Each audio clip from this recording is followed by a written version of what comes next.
First things first, let's take a look at our aiming settings.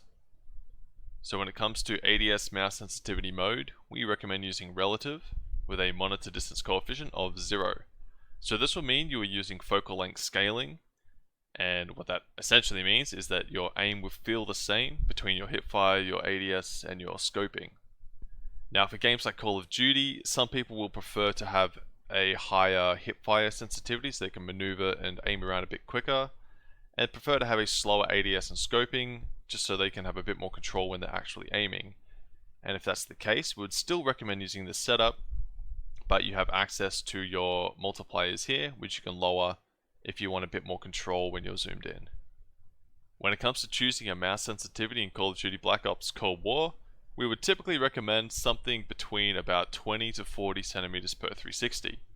There isn't much point in playing on very low sensitivities in Call of Duty, as the time to kill is so quick that there's just no need for that level of control.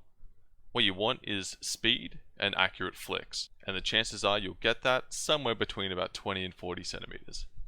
We have some links to conversion methods in the description, as well as a calculator to help you determine your centimeters per 360. Conversions are all well and good, but we would recommend experimenting with your sensitivity to find what works best in this game. Finding the sensitivity that works for you can be a little tricky if you're experimenting in multiplayer, as there are so many variables and other things you have to think about. If that feels like an issue, the campaign is a great place to fight loads of enemies and really dial in on that great sensitivity. Another option is playing a Kovacs map that best resembles the aiming requirements of Black Ops Cold War. Vox target switch and Pat target switch are great options as they require some large aiming movements, and the time to kill and tracking requirements are very similar to COD.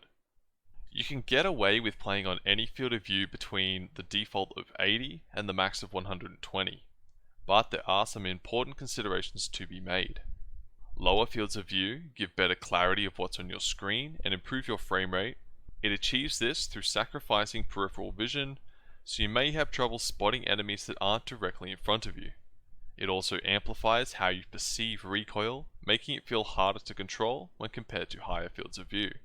On the opposite end of the spectrum, with maxed out field of view of 120, it becomes more difficult to see what's on screen, but you have excellent peripheral vision, and the recoil is extremely easy to control. 115 is about the highest you can set your field of view to before you start to get that fisheye distortion effect that may be dizzying or feel uncomfortable. With the poor visibility in Black Ops Cold War, you can either set this lower to achieve more clarity, or set it higher and rely on spotting movement to find enemies. Our recommendation is 115, but this is also something you should experiment with and find what suits you best. For ADS field of view, we recommend using affected, as independent will ADS your weapon as if you were on 80 field of view, which can often feel like you were zooming in too much, which can be a problem for most maps in Black Ops Cold War. And lastly, for the settings, we recommend setting everything to lowest with a couple of exceptions. The reason we do this is to achieve the highest frame rate possible, which in turn lowers our input lag, making the game feel more responsive.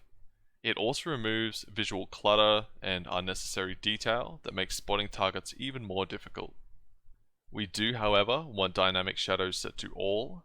This lets us see shadows of enemy players around corners and at different elevations.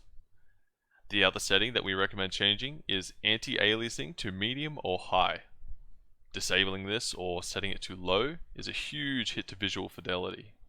The extremely fast time to kill in Call of Duty means we need to aim with this in mind.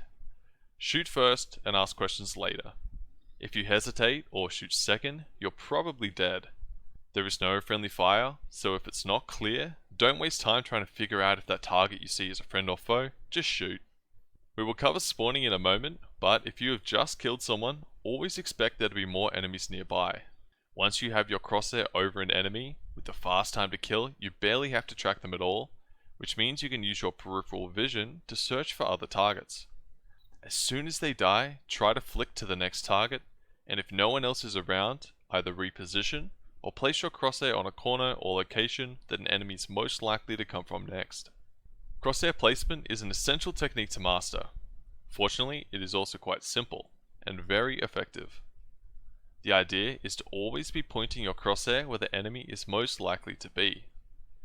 Running around with your crosshair looking at the floor, walls, or other dead space means you'll need to do a difficult off-angle flick just to reach your target, sacrificing time and lowering your chance of hitting them. The further you have to aim, the more likely you are to miss. Understanding where enemies are most likely to spawn is incredibly useful. It's almost like having a permanent UAV up. There are a few rules to follow that can give you a serious edge in your matches. The game will avoid spawning enemy players near you or your teammates. Check your map to see where your team is playing, and you can know that there are dead zones around them where enemies are unlikely to be.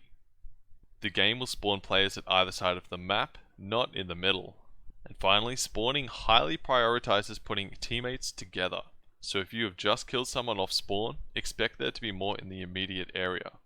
Understanding these simple rules can give you a great idea of where enemy players are at all times. It can take some practice to make the most accurate assessments, but it's well worth your time. Thanks so much for watching. We'd love to hear about your own tips, tricks, and loadouts in the comments. Don't forget to subscribe for more content like this, and we'll catch you in the next one.